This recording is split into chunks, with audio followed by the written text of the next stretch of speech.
Hi, we're Blue Healer, and you're watching A-Sides.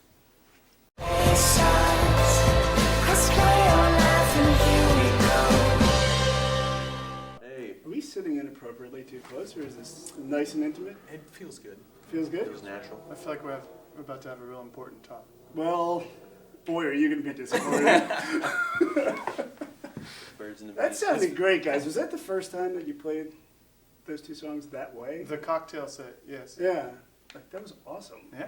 I think we might be on to something there. I think so. Do I get any credit for it, or probably not? I think you do. If you get to lay credit to the piano being here, Yeah, then 100%. kind of. Just put me on the liner notes or something. All right? You got it. Thanks to that guy from that place. When it was cold in New And York, when it cold, should have been dreary warmer. New York May Day. Yeah, I mean, well, the second song you played was so appropriate since it's such a dismal. Mm-hmm. It's going to be a dismal week in New York. Not your Kinda first nice, time though. in New York, though, right? You've been here when it's nice too, right? Oh yeah. Been here all seasons. Let's talk about every season of New York. No, talk to me. I know you guys have. I know the album's coming out later in the year. You have 3 singles out right now, which is out on Spotify. You did 2 of them. Hey, thanks for not doing the third, Yeah. assholes. There you go. No, I'm just kidding. But talk to me about, slowly releasing, we live in such a single-driven industry. Sure. I don't get that with you guys where you're like, let's just give them a taste. It was probably just, we have these songs, let's get them out there, am I right? Yeah, those are those are some of the first ones that we really latched onto as a group, and the first ones we wanted to share.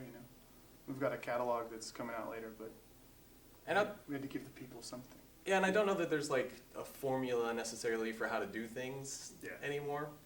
And if there is, and you know it, you should probably let us know. You should do what Beyonce did with Lemonade. And just do an hour-long video. Just totally. If I had a budget, maybe we could do that, right? Just totally do it. But we just wanted to have music out there that, I think gives a little bit of representation of what we do in a live show. And then you go around there and try to meet, go around the country, try to build rooms, meet people, and get the word out is really all we're hoping for. How do you guys feel about comparison to other bands and stuff? Because wonderfully, when I was watching you guys play that, and I've heard some of your other stuff, or the versions, how they were recorded. It's really hard to pigeonhole you guys, which is really awesome. But I've read a couple of things that try, like, we get weird stuff after very every weird. show. There's some different Someone stuff. said the Righteous David Brothers. sang like the Righteous Brothers. Somebody told me you sang like the guy from Gomez. Really? Gomez. Yeah. I didn't see that. I don't know. It's like all the over Righteous the place. Brothers meets the Jonas Brothers.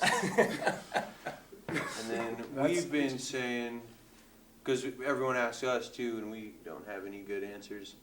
Or if we had one, we'd like go in a circular way to get there. But we say that it is like Bob Dylan wrote some songs that Tears for Fears played, and then Kurt Cobain produced it, or Nirvana produced it with The Edge.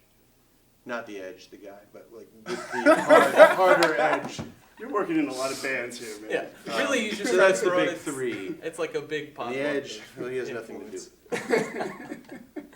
So what's the feel? Because those 2 singles, I mean, sounded vastly different from one another. What's the vibe of the whole record? It's just what we've been coming up with. I think the vibe is different, but once you listen to the whole thing, it sort of starts to make more sense.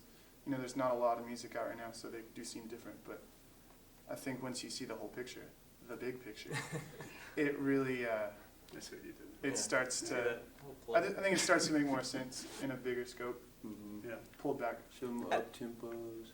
And some of it's just influence-wise too, because I think growing up as like we're all native Texans, right? So you grow up and you do have like these real sort of songwriter, icons and elements that make your way into how you write, and but then there's also like, you're listening to a bunch of punk rock or whatever else it is as a teenager, and kind of we wanted to get back to some of that. I think feeling like you're 17 and playing music where it's fun and you're not thinking so much about like trying to, I don't know, craft a song that's going to pop off as much as you are Having fun.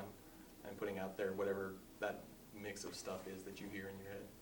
How do you guys develop sound? I mean, how are you guys like together, you know, in the studio or whatever? Because I mean, the three of you kind of together grew out from a different band, right? Right. Totally phrased that wrong, by the way. You guys Phrasing? grew out of another band, physically. Like That's the what. alien. That's where my brain went toward Alien. Like, let there be tears That for fear happens. of meets Nirvana Right. at the edge. No. But like, I mean, I guess it's cool. It's only the three of you, right? So it's a lot better, you know, than having more cooks in the kitchen, I guess. But For sure. We have some pretty simple parameters, like tone-wise, you know, with our gear, with the keys and the way the bass sounds and the drums and stuff.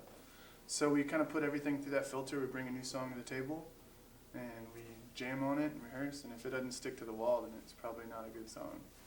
That's kind of the method we've been using. Put it through the system. If it doesn't really work, then put it in that closet right over there. yeah, And usually literally, it that's goes. where It's filled You- with dead songs. if you open the Yeah. closet, And you there's a lot got to of do dead that. songs You know? that come in. You got to do that, or you know, you can't not everything you write is going to make it to the show. You know, so you got to write a bunch and put it through the filter and see what sticks. And some of just having that, like, I'm doing David and Dees found a Juno 106 keyboard at a Goodwill. At a Goodwill. And like God just bless using you. that piece of gear with the Moog and the upright, and it makes it sound a certain way, even if you're doing like a Keith Whitley cover, which we do. Yeah, like an old sometimes. country. We do an old country song that we've been doing live that people really like. But it sort of sounds like this Blue Heeler thing just because it's running through all of those same tones, basically. So we think the whole thing sticks together pretty nicely, even if it is sort of a smorgasbord of stuff. It's all good. I mean, the whole industry is just totally the same. So anything different sticks out. So good for you guys. Thanks for coming. Thanks, Cool, John. thanks a lot, John. Appreciate it. Thanks for staying in detention with me today.